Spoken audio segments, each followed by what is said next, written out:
Bago akong teknik para wala pa nakagawa nito idol sa mga farmers, sa mga nakikita ko sa YouTube, wala pa ako nakita nito. Pero pag bago ka pala sa akin channel, please like, share, subscribe para maging update ka sa upload.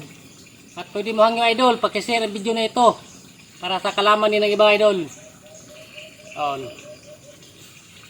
Nagkuhan po tayo ng ganas sa kamote idol. Bago natin itanim idol para marami siyang unod. Ito, pakita mo yun. Palabasin muna natin yung ugat niya. Yan, after 3 days na nakababad sa tubig sa batya, pwede na ito itatanim ito idol. Siyempre, hindi lang tayo basta tanim lang. Kailangan na ayon din sa panahon. Kailangan pagtanim ito idol, papunta sa full moon. Titingnan natin yung between, tingnan o. Mitoon para ang unod. Ahang kayo, mabilang mo ba yung dito sa kalangitan, di ba? Hindi. Yun po ang patandaan na maraming unod. Yun. Yung previous natin tayo ni mga idol, dami tayo mga na-harvest. Siyempre, number 1, manalangin din tayo sa Panginoon Diyos Ama para tayo ay bigyan ng blessing. Ang land preparation nito idol, cultivate muna tayo ng lupa. Bubungkalin natin yung lupa. Pag nabungkal na lahat, ready na for preparation. Tatanamin natin to, dalawang variety. Ito po yung kamani. At ito sa kabila, yung camera dito. Kabila, ito yung violet. Ang balat nito ay puti. Ang unod ay violet. Ito naman, pula. Ang balat, pero ang unod niya, orange. Dalawang variety tatanim natin. Ilang minutes na? 1. Sige idol Yun. Yan ang teknika na idol. Tanim natin to. At pag tanim nito idol, yan.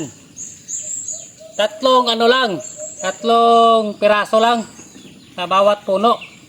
Ang distansya between sa distansya. Anang distansya idol, ana lang.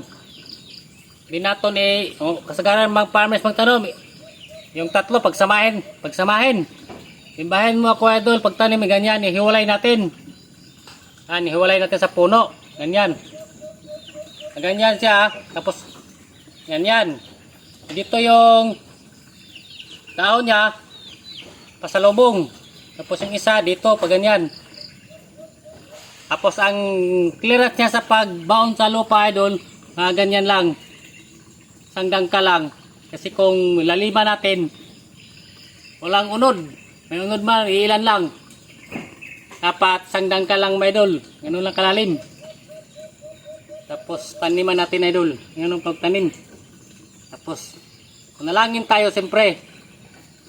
Bigyan tayo ng maraming unod. Ating pagtanim. Kasi kung di tayo manghiling sa Panginoon idol, di tayo bibigyan ng blessing. Tulad din sa ating anak, para ng estudyante din natin sa ating mga anak idol, nagbibigay tayo ng baon. Kung di tayo manghingi sa magulang natin ng pangbaon, di tayo bibigyan. Ano tayo bibigyan? Hindi naman tayo nahingi. Parang ganun din tayo nagtatanim idol. Kailangan din natin ng panghingi sa Panginoon para bigyan tayo ng blessing na maraming unod pa. At ang kagandaan nito idol sa pagtatanim ng kamote, wala tayong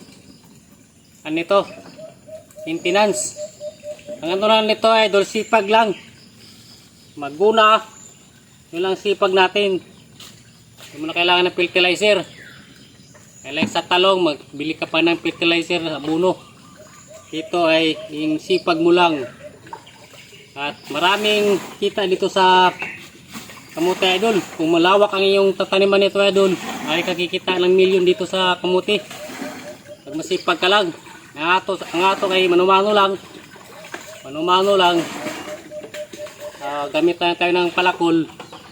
So kung malaki hektarya natin tanim nito, milyon ang kikitain nito sa kamote idol. Yan ang kagandahan. Tatanim tayo mamaya nito. Sa pagtanim na idol, kung padulong sa full moon ay malaking hunas yan. Sa Tagalog pa, low tide. Halimbawa, mapunta tayo sa lapakan, manghinhas. Diba pag low tide, marami tayong makuha na kinason. Kung high tide, paano tayo makuha na mga kinason maraming tubig.